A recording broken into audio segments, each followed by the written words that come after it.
अभी हमारे देश के रक्षा बजट में एक बहुत बड़ा हिस्सा वेतन और पेंशन में जाता है। आगे इन अग्निवीरों को पेंशन नहीं देनी पड़ेगी, तो क्या सैन्य बजट को संतुलित करने के लिए ही ये स्कीम लाई गई है?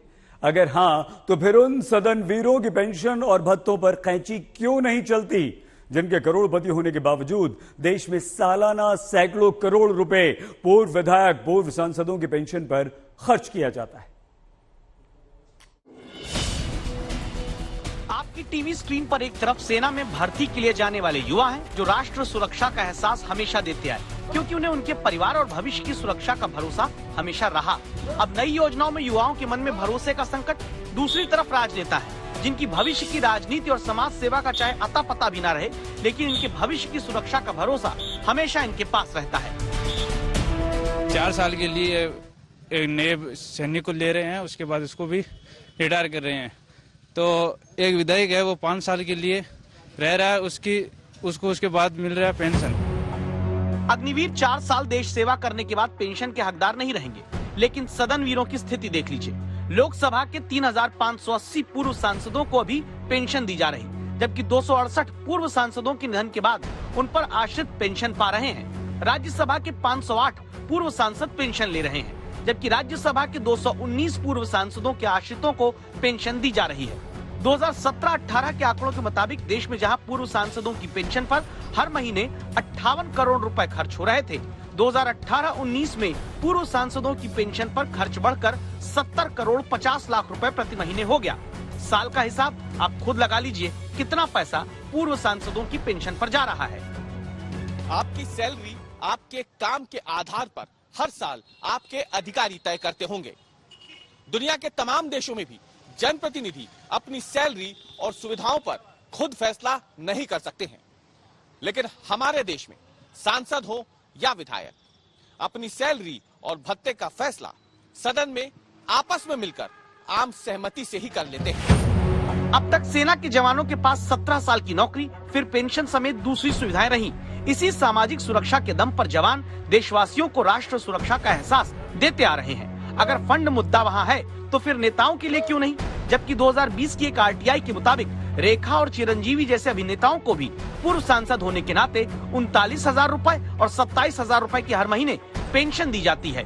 कई बड़े उद्योगपति भी देश में अभी पूर्व सांसद होने के नाते महीने के 25,000 रुपए की पेंशन अपने खाते में पाते हैं। लोकसभा में 88% सांसद, देश में 78% विधायक करोड़पति हैं। आपको जानकर हैरानी होगी कि हमारे देश में अगर कोई नेता विधायक भी बन जाए और बाद में सांसद भी, तो पूर्व विधायक और पूर्व सांसद दोनों की पेंशन पाता है। विधायक अगर सांसद बन जाए तो सांसद होने की सैलरी भी उठाता है, पूर्व विधायक होने की पेंशन भी। उत्तर प्रदेश, मध्य प्रदेश, राजस्थान समेत कई राज्य हैं जहां पूर्व विधायक 8 कार्यकाल तक की पेंशन ले रहे हैं। मतलब करोड़पति विधायक और सांसद पूर्व होकर भी संपूर्ण पेंशन का फायदा सुकून से पाते हैं। एक नहीं, कई कार्यकाल की।